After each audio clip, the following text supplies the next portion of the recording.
શ્રી કુબેર રાજાને એવો નિયમ હતો કે શ્રી મહાદેવજીના મંદિરે જઈ પૂજન કરી નૈવેદ્ય ધરાવી ભોજન કરવું. એક દિવસ રાજાની તબિયત ઠીક ન હોવાથી શિવ મંદિરે ન જવાયું. ત્યાંથી રાજા ઉપવાસ કરવા લાગ્યા.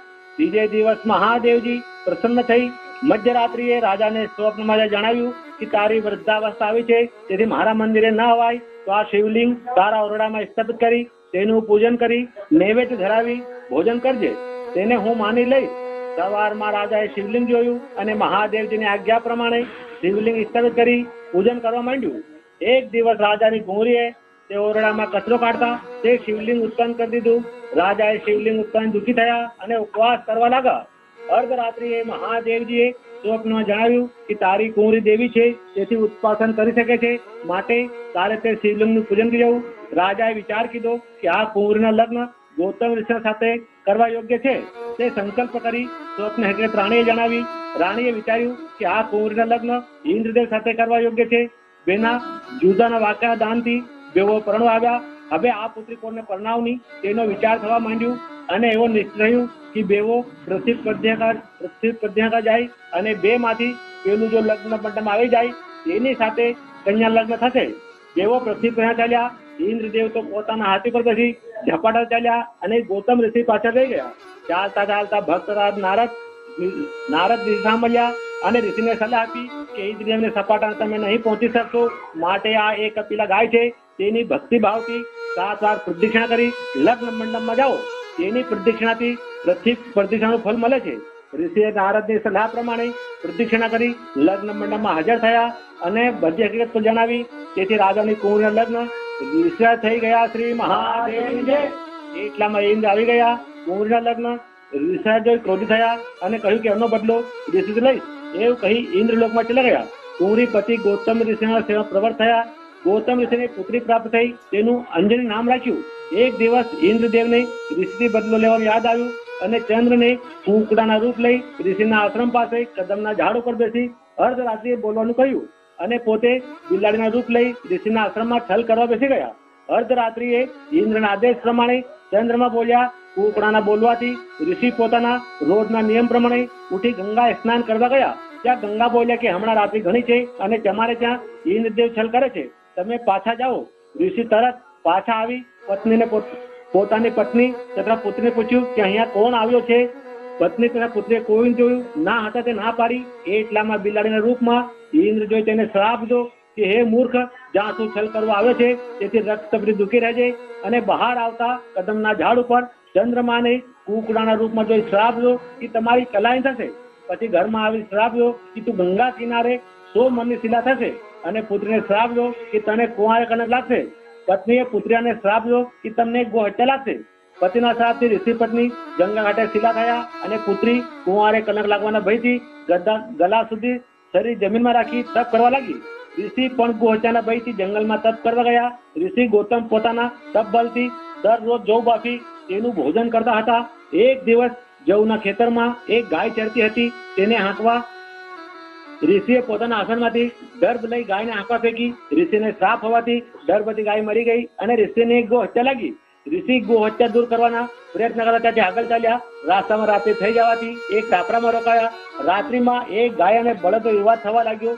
ગાય બળદને કહેવા લાગી કે આપણો માલિક તને વેચી દેશે એટલે આપોટા વિપોટા પડીશ. બળદ કહેવા લાગ્યો કે હું નહીં જાઉં અને મને પ્રાણ લઈ જશે તો હું તેને મારી નાખીશ. ગાય કહેવા લાગી કે મારો તને હત્યા લાગશે. બળદ કહેવા લાગ્યો કે હત્યા લાગશે તો મંદાકિની ગંગામાં સ્નાન કરી હત્યા નિવારણ કરીશ. ગાય અને બળદનો સંવાદ સાંભળી ઋષિએ મંદાકિની ગંગામાં સ્નાન કીધું. તેથી ગો હત્યાથી મુક્ત થયા અને તે પવિત્ર સ્થળ પર તપસ્યા કરવા લાગ્યા. શ્રી મહાદેવજી ભસ્માસુર શ્રી મહાદેવજીની અટૂટ ભક્તિ કરતો હતો. તેની ભક્તિથી ભોલાનાથ પ્રસન્ન થયા અને તેને દર્શન આપી વર માંગવાનું કહ્યું. ભસ્માસુરીએ શંકરથી ભસ્મ કંકણ માંગ્યું. ભોલાનાથ ભસ્મ કંકણ આપી દીધું અને તેની મહિમા સમજાવી. ભસ્મ કંકણ લઈ ભસ્માસુર વિચાર કરવા લાગ્યો કે આ કંકણથી સર્વદેવોને ભસ્મ કરી હું રાજ્ય કરીશ. એટલામાં નારદ ઋષિ મળ્યા. ભસ્મ ઋષિના પોતાના વિચાર કર્યા. ઋષિ બોલ્યા કે બધા દેવાને ભસ્મ કરવાનું જરૂર નથી. એક શ્રી મહાદેવને ભસ્મ કરી લે પછી બધા દેવતા તારા આધીન થઈ જશે. ભસ્મ તે વાત ઠીક લાગી અને મહાદેવને ભસ્મ કરી પાર્વતીને આધીન કરવાના વિચારથી મહાદેવ પાસે આવ્યો. ભસ્મને પાસે જોઈ મહાદેવજી પૂછ્યું કે હમણાં તો તું ભસ્મ લઈ ગયો, હજુ શું લેવા આવ્યો છે? ભસ્માસુર કહેવા લાગ્યો કે આ કંકણથી તમને ભસ્મ કરી પાર્વતીને લેવા આવ્યો છું. મહાદેવજી ત્યાંથી દોડવા લાગ્યા, પાછળ ભસ્મ પણ દોડવા લાગ્યો. રાસ્તામાં મહાદેવજી ભમરાનું રૂપ લઈ ગુફામાં બેસી ગયા. ભસ્માસુર ત્યાં ઉભો રહ્યો કે મહાદેવ નીકળીને ભસ્મ કરું. ઋષિરાજ નારાજી ભસ્મને મહાદેવ પાસે મોકલી શ્રી વિષ્ણુ પાસે આવ્યા અને ભસ્મગંઠ પાછું લેવાની કીધી. વિષ્ણુ ભગવાન પાર્વતીને રૂપ ધારણ કરી ભસ્માસુર પાસે આવ્યા. ભસ્માસુર પાર્વતીને કહેવા લાગ્યો કે તમે મારા સાથે ચાલો, આ ભસ્મગંઠ મારા પાસે છે, તેથી શિવને ભસ્મ કરી સર્વદેવને અધીન કરીશ. શ્રી પાર્વતી કહેવા લાગ્યા કે હું મહાદેવના નૃત્ય પ્રશ્ન છું, એવું નૃત્ય જો તું રોજ કરે તો તારી સાથે ચાલું. ભસ્માસુર કહેવા લાગ્યો કે તે નૃત્ય તમે મને શીખાવો, તે હું તે પ્રમાણે રોજ કરીશ. પાર્વતી નૃત્ય કરવા લાગ્યા અને ભસ્માસુર તે જ પ્રમાણે નૃત્ય કરવા લાગ્યો. ભસ્મગંઠ જે હાથમાં હતું તે હાથ તેના માથા પર મુકાવ્યો અને પાર્વતીએ ભસ્માસુર ભસ્મ કહ્યો કે તરત ભસ્માસુર ભસ્મ થઈ ગયો. શ્રી મહાદેવ મોહિની રૂપ વિષ્ણુ ભસ્મ લઈ શિવજી પાસે આવ્યા. પાર્વતીનું મોહિની રૂપ જોઈ મહાદેવનું વીર ખલી થયું અને તે વિષ્ણુ આટલીમાં ધારણ કરી લીધું.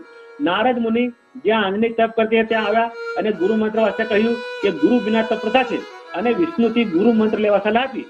વિષ્ણુએ તેના કાનમાં વાસલી પૂકી, જેથી હનુમાનનો જન્મ થયો છે. વિષ્ણુ ભસ્મગંઠ શિવને આપી વૈકુંઠ પધાર્યા. શ્રી મહાદેવ.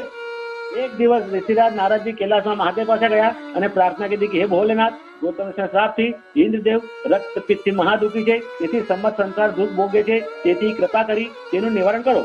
ભોલાનાથ ઇન્દ્ર પાસે આવ્યા અને તેને શિવમાં નિશ્ચય કરવા કહ્યું અને વ્રત વિધિ સંભળાવી કે શ્રાવણ સુદ ચોથનો દિવસ આ વ્રત લેવું. કાચા સૂતરને 4 સૂત્ર દોરો, 1 વેંટ લેવો અને ઢીલી 4 ગાંઠો દેવી, સાથે 1 પૈસો પેપર લેવા અને દોરાની પૂજા ભક્તિભાવથી કરી શિવનું આહ્વાન કરી મન ઈચ્છાની પ્રાર્થના કરી અને શિવ મહિમાની આ વાર્તા સાંભળવી. આ વ્રત શ્રાવણ ચોથ છે, ભાદ્ર સુદ, આસો સુદ અને કાર્તિક ચોથ તક વચમાં જેટલા સોમવાર તેટલા કરવું.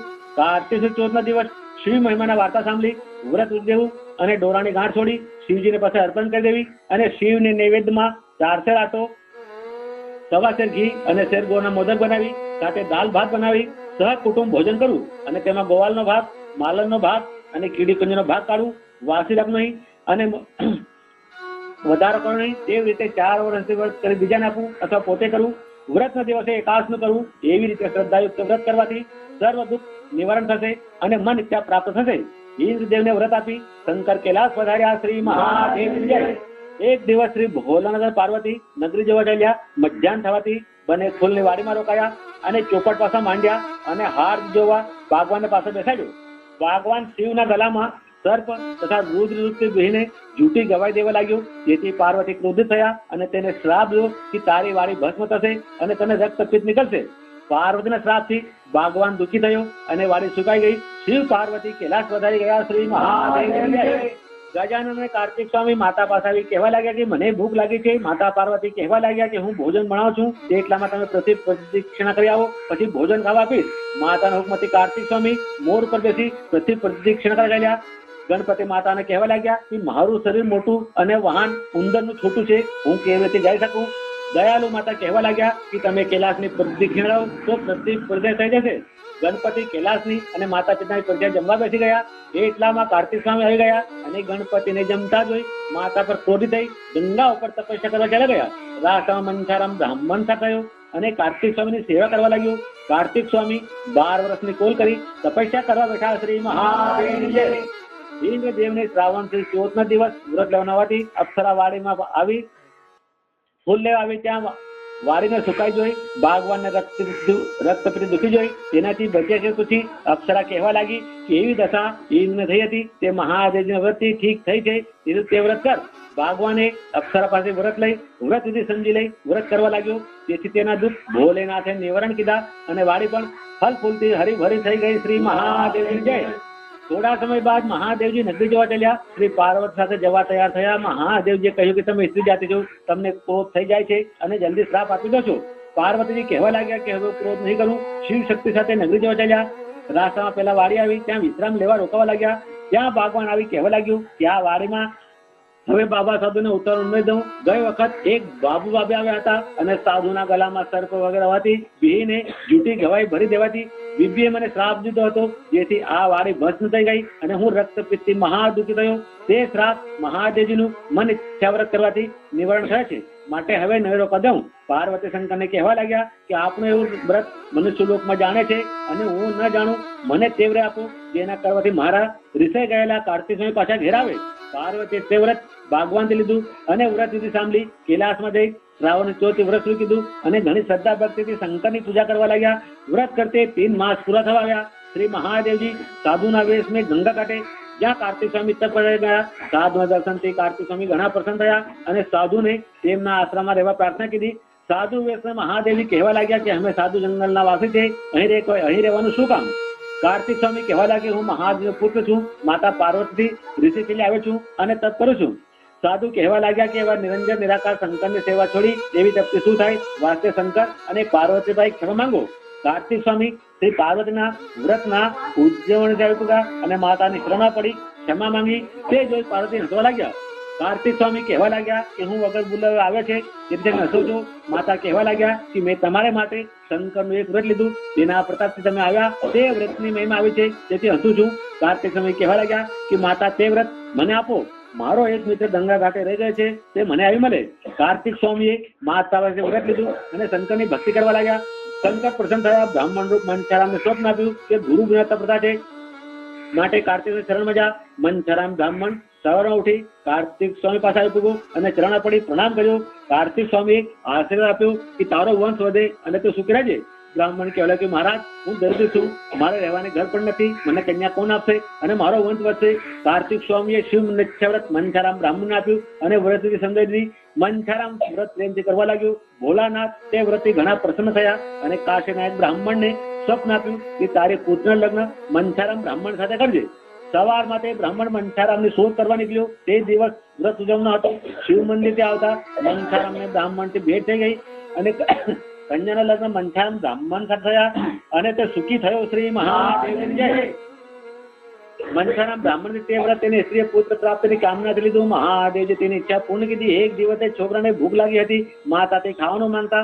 માતા બોલ્યા કે આજનો દિવસ મહાદેવજીનું વ્રત લેવાનું છે, તારા પિતા શિવ મંદિરે પૂજન કરવા ગયા છે, તે આવે એટલે શિવજીને નૈવેદ્ય ધરાવી પ્રસાદ આપું. છોકરો પિતા પાસે આવ્યો અને કહેવા લાગ્યો કે આ વ્રત લેવાથી શું થાય? પિતા બોલ્યા કે આ વ્રતના વ્રત પ્રતાપથી તારી માતા મને મળી અને તારો જન્મ પણ વ્રતના પ્રતાપ થયો છે. છોકરો કહેવા લાગ્યો હું વ્રત કરું, મને ઉજ્જૈનના રાજાની પુત્રી પ્રણ મળે તો વ્રતની મહિમા ખરી જાણું.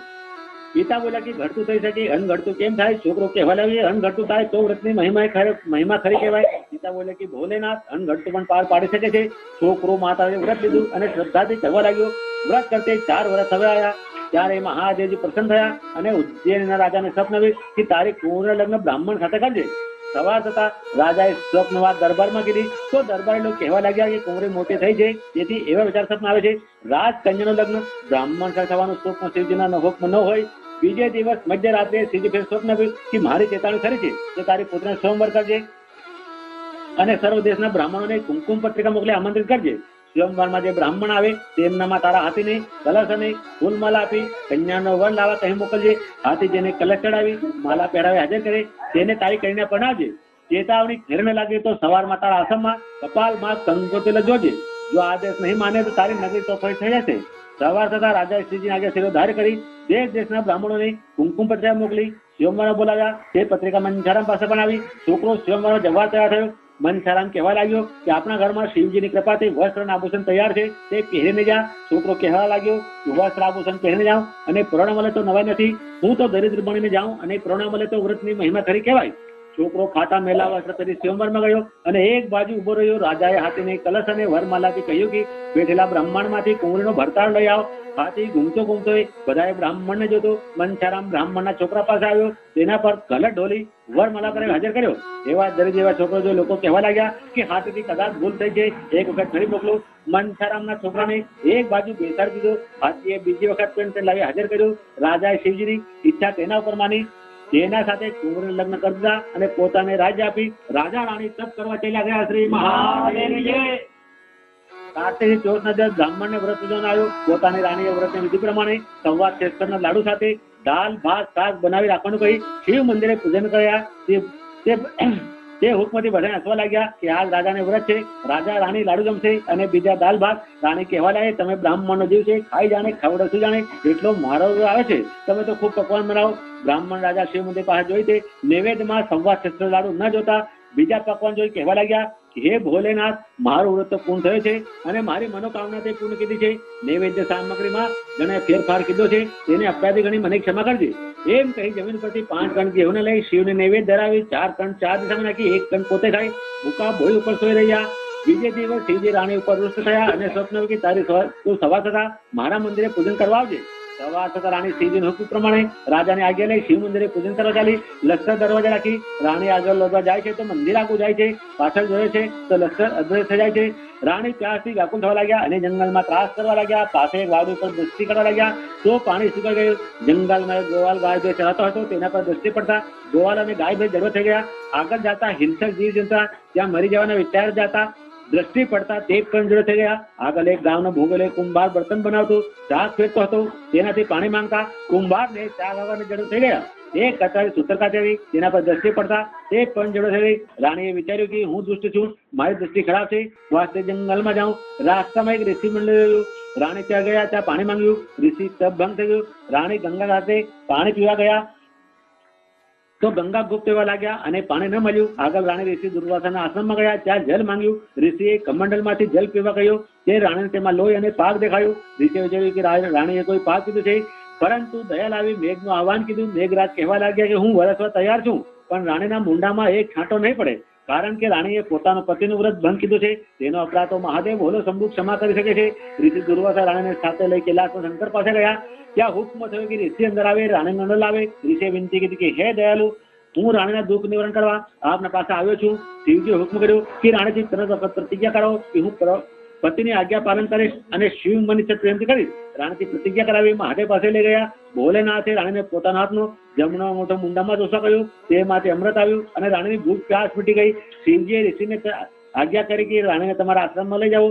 રાજા તેને લઈ જશે. ઋષિ રાણીને આશ્રમ ઉપર લાવ્યા. શ્રી મહાદેવ જય. શ્રી મહાદેવજી ઉજ્જૈનના રાજાને સપનાવ્યું કે તારી રાણી ઋષિ દુર્વાસાની સેવા બજાવતા હું તેના પર પ્રસન્ન થયો છે, તેના અપરાધ ક્ષમા કીધા છે, એટલે તું ઋષિના આશ્રમે લઈ જજે. રાજાએ શ્લોકની વાત ન માની અને અભિમાનમાં કહેવા લાગ્યો કે ત્યાં લઈ ગયો તું લાવશે. બીજી રાત્રે શિવજીએ સૂચ્યું કે મારી ચેતવણી કરી છે, અભિમાન ભૂલી લઈ આવજે, નહીં તો તારી નગરી ચોપટ થઈ જશે. ખાતરી વાસ્તે તારા સેવાના કમરામાં મારા કંકુના પગલા જોજે. સવાર થતા રાજા દુર્વાસાના આશ્રમમાં આવ્યો અને ઋષિના ચરણ પડ્યો. ઋષિએ રાણીને લઈ જવા આજ્ઞા આપી, આશીર્વાદથી વિદાય કીધા. રાણીએ ઋષિને વિનંતી કીધી, હે દયાલુ, મારા પાપ છે, મારી દ્રષ્ટિ આવતી વખત જે વસ્તુ ઉપર પડી છે તે જડબત થઈ ગયા છે, તે સંજીવન કરવાની કૃપા કરો. ઋષિએ થોડા અક્ષત આપ્યા અને કહ્યું કે થોડા અક્ષત છાંટી કહેજે કે શ્રી મહાદેવજીની કૃપા સંજીવન થાઓ. રાણીએ 4 ચોખા આશ્રમ ઉપર છાંટ્યા તો આશ્રમ સર્વનું થઈ ગયું.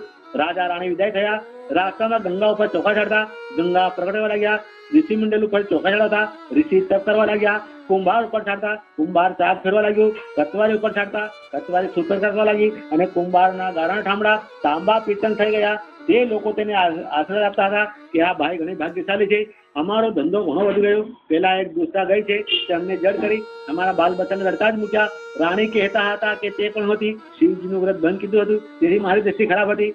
ભોલેનાથે કૃપા કીધી છે, તે તમારી વૃદ્ધ થાજો. આગળ આવતા હિંસક જીવજંતુ ઉપર ચોખા છાંટતા તે સંજીવન થયા. બાવડી ઉપર ચોખા છાંટતા બાવડી જલ્દી ભરાઈ ગઈ અને ગોવાલ પર અને ગાય ભેરવા છાંટતા સંજીવન થઈ ચરવા લાગી ગયા. આગળ શિવ મંદિર પર ચોખા ચડાતા શિવ મંદિર દર્શન થયા અને લશ્કર પણ દેખાવા લાગ્યો. શ્રી મહાદેવજીની જય. ગામની ભોગેલી એ આપણે લોચામાં જે આખ્યા કરે તેમને ઉપર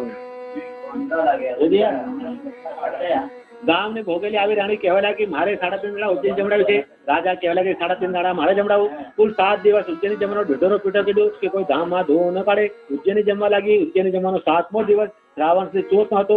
રાજા રાણી સુખમાં તેને ભૂલી ગયા હતા, પરંતુ ભોલેનાથે દયા કરી ચેતવણી આપી. બ્રાહ્મણનું રૂપ લઈ રાજા રાણી સામે કહ્યું કે મહારાજ આ શ્રાવણ સુધી ચોથ શિવ મંદિર વ્રત લેવાનું છે.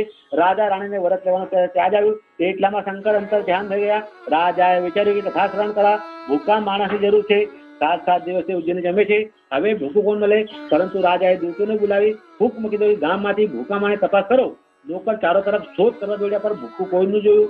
એટલામાં ગામમાંથી એક નોકર ખબર લાવ્યો કે મહારાજ છોકરી 100 વર્ષની, આંખે આંધળી, કાને બહેરી, 7 દીકરાની લડાઈમાં કોઈ તેને જમાડી નથી. રાજાએ હુકમ કીધું કે આપણે અહીંથી પાલકી લઈ જાઓ અને તેને નવડાવી શુદ્ધ વસ્ત્ર પહેરાવી હાજર કરો. હુકમસાર ડોકરી આવી ગઈ. ડોસીને પાછળ બેસાડી. રાણી કહેવા લાગી કે હું તમને આંગળી અડાવું કે તમે મહાદેવ મહાદેવ કહેજો. છોકરી મહાદેવ મહાદેવ મનમાં રટકર માંડી. રાણીએ મહાદેવજીની વિનંતી કીધી કે હે દયાલુ, આપે આપલું વહાલું મન ઇચ્છવ્રત રાજા ઇન્દ્રને આપ્યું અને તેના કોળ નિવારણ કીધા. તેના વડાથી આ ડોસી આંખે દેખતા થજો. શિવજીની કૃપાથી ડોકરી આંખે દેખતા થયા. શ્રી મહાદેવ હે ભક્ત વત્સલ, રાજા ઇન્દ્રની અપ્સરાએ બાગવાને વ્રત આપ્યું અને તેના કોળ મટ્યા અને બગીચો ફૂલી ગયો. તેના વડાથી આ ડોસી કાને સાંભળતા થજો. ડોસી કાને સાંભળતા થયા. શ્રી મહાદેવ હે ભોલેનાથ, બાગવાન પાસે પાર્વતીએ વ્રત લીધું અને રેસાયા કાર્તિક સ્વામી આવ્યા. તેની મહિમાથી આ ડોસી મુંડે બોલતા રહેજો. ડોસી મુંડે બોલતા થયા. શ્રી મહાદેવ હે ગંગા ધારણ કરનાર, માતા પાર્વતી પાસેથી કાર્તિક સ્વામી વ્રત લીધું અને તેમનો શિષ્ય ગંગા ઘાટેથી આવ્યો. તેના વડાથી આ ડોસી 100 વર્ષથી 50 વર્ષ હશો. ડોસી 50 વર્ષના થયા. શ્રી મહાદેવ હે દેવારે દેવ શંકર, કાર્તિક સ્વામીથી મંછારામ બ્રાહ્મણે વ્રત લીધું અને તેને કન્યા પ્રણા મળી અને તે સુખી થયું. એ પ્રકારે આ ડોસી 25 વર્ષ હજુ. ડોસી 25 વર્ષના થયા. શ્રી મહાદેવ હે મહાદેવ, મંછારામ બ્રાહ્મણ તેની સ્ત્રી વ્રત લીધું અને તેને પુત્ર પ્રાપ્ત થઈ. તે પ્રકારે આ ડોસી 16 વર્ષની સુંદર કન્યા થજો. ડોસી 16 વર્ષની સુંદર કન્યા થયા. શ્રી મહાદેવ હે નાથ, મંથરાના પોતે તેની માતાથી અઘટિત પ્રાપ્ત હતું. આપનું શિવ મને ઈચ્છાવ્રત કીધું અને ત્યાંથી મારા લગ્ન કરાવ્યા અને મૈયા પતિ આજ્ઞા માની વ્રત બંધ કીધું અને વિપત્તિ ઉઠાવી અને ઋષિ દુર્વાસાની કૃપાથી આપના દર્શન થયા અને મારા સર્વ દુઃખ નિવારણ કીધા અને વ્રત ભૂલી જવાથી પણ ચેતવણી આપી દયા કીધી છે. તેના પ્રાપ્તિ આ સુંદરી કુંવારી કન્યા થશો. ડોસી 5 વર્ષની કન્યા થયા. શ્રી મહાદેવ રાજા રાણીએ તેને મોતીથી વધાવી. રાજા રાણીએ ઉજ્જૈનમાં પ્રવેશ કીધું અને શંકરનો પ્રેમ તે વ્રત કીધું. શ્રી મહાદેવ ભોલેનાથ.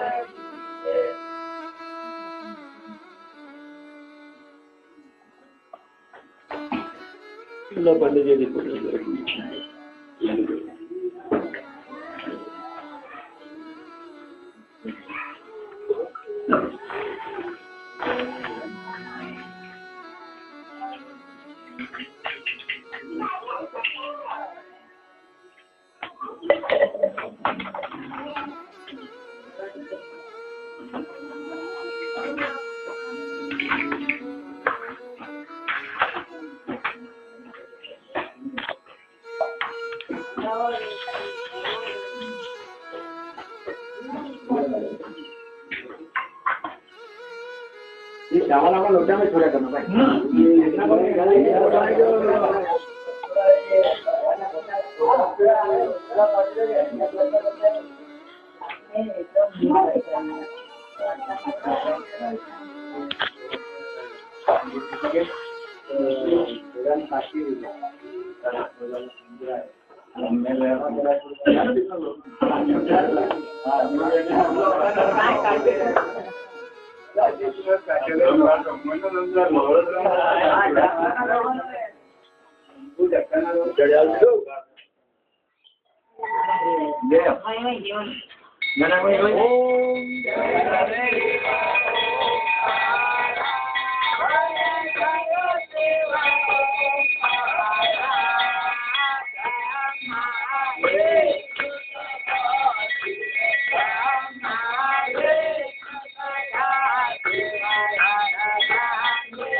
ब्रह्मादिक सनकादिक ब्रह्मादिक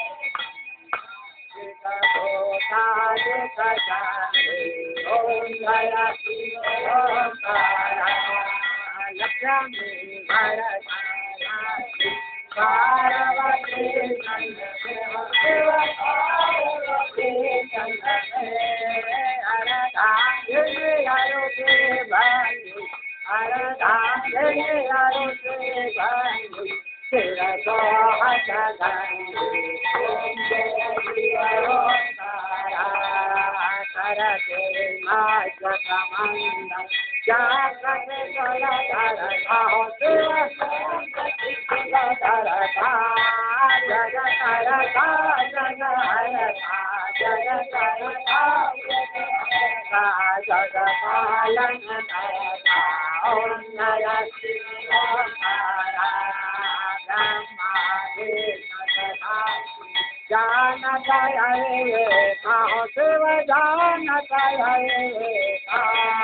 प्रणवाक्षर के माझे प्रणवाक्षर माझे तेन एका ओम गयति ओम गयति जानी आरती ओम